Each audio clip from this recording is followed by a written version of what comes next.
अस्सलाम वालेकुम नाज़रीन, खालिद इकबाल का सलाम कबूल कीजिए। डायलॉग विद प्रोफेसर अकरम मिरानी। हमारा आज का मौजू है सदर जरदारी का दौरा चीन।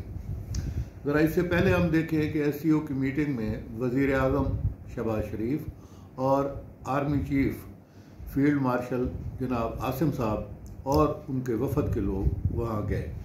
अब सदर जरदारी साहब का ये दौरा थोड़ा सा गैर मामूली अहमियत का हामिल है और ये दौरा मामूली नहीं है। ख़ास तौर पे ये देखें कि ये उनका दौरा 10 दिनों पर मुश्तमिल है। तो इस हवाले से तजिया पेश करेंगे जनाब प्रोफेसर अकरम मिरानी। देखिए डॉक्टर साहब, जैसे आपने फरमाया कि SCO की मीटिंग को अभी 2 हफ्ते भी नहीं हुए और वहाँ जो हमारा वफ्द था, बहुत हुकूमत तो प्राइम मिनिस्टर होती है ना। अच्छा, दूसरी अहम शख्सियत जो हमारी है वो आर्मी चीफ है, जो जिनके पास बहुत पावर है यहाँ। वो दोनों तशरीफ ले गए। चीन के सदर से भी मुलाकात हुई प्राइम मिनिस्टर की, चीन के प्राइम मिनिस्टर साहब से भी मुलाकात हुई और उनके फॉरेन मिनिस्टर साहब के साथ भी मुलाकातें हुई। अब ऐसी क्या जरूरत पेश आ गई है इतनी जल्दी कि प्रेसिडेंट साहब को इतना लंबा दौरा करना पड़ रहा है।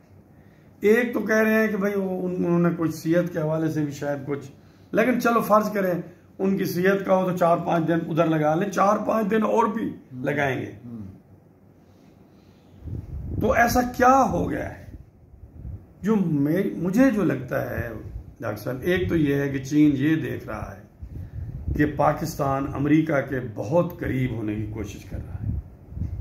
नंबर 1, चीन अमेरिका को बलोचिस्तान में माइंस एंड मिनरल्स ऑफर कर रहा है उसमें कोऑपरेशन के लिए, और यही एरिया है बलोचिस्तान गवादर जहां चाइना का भी इंटरेस्ट है। दूसरी चीज, फिर चाइना का, चूंकि वो चाइना से लेके गल्फ तक एक एनर्जी कॉरिडोर बनाना चाहता है, तो उस इलाके में अमेरिकन का एक्टिव होना ये चाइना को परेशानी हो सकती है। दूसरी चीज जो अहम तीसरी सामने आ रही है वो ये है कि पाकिस्तान ने जो CPEC के हवाले से कुछ प्रपोजल दी हैं, उनको चाइना ने उतनी पजीराई चाइना में नहीं मिली। उनका ख्याल ये है कि जनाब ऑलरेडी जो हमने आपके काम किए हैं, उनका जो कर्ज हमने आपको दिया है उसका सूद की अदायगी भी नहीं हो रही।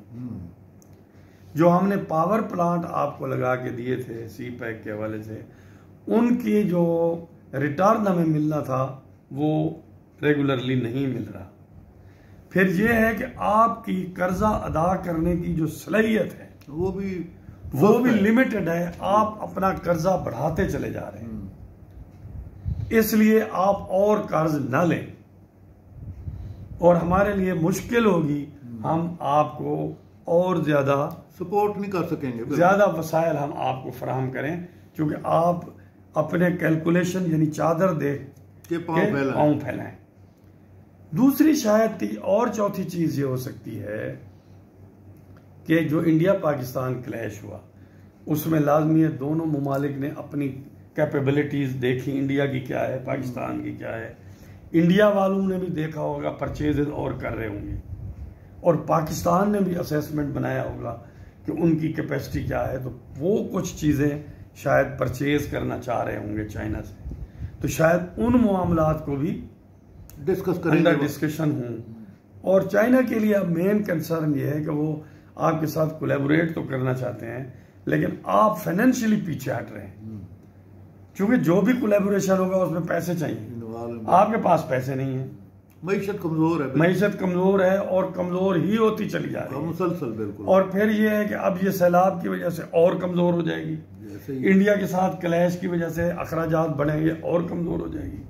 बलोचिस्तान और पख्तूनख्वा में जो अलहदगी की तहरीक चल रही है, तहरीक तालिबान पाकिस्तान और बलोच लिबरेशन आर्मी जो चला रहे हैं, उसमें आप देखें 12 बंदे, कल पाकिस्तानी फौज के 12 सोल्जर जो हैं पिछले दिनों में 12-15 शहीद हो गए। तो सिक्योरिटी की सूरत हाल भी अच्छी नहीं है। तो ये चीज चाइना को शायद परेशान कर रही है। तो इसीलिए प्रेसिडेंट साहब लंबे दौरे पे गए हैं ताकि उनके साथ एक तफसीली डायलॉग हो सके और शायद उससे कोई अच्छी खबर हमें हासिल हो। अल्लाह करे जी कोई बेहतरी खबर आए। इसी के साथ ही हमारे आज के इस मुकालमे का वक्त ख़त्म होता है। इजाज़त दीजिए। अल्लाह हाफ़िज़।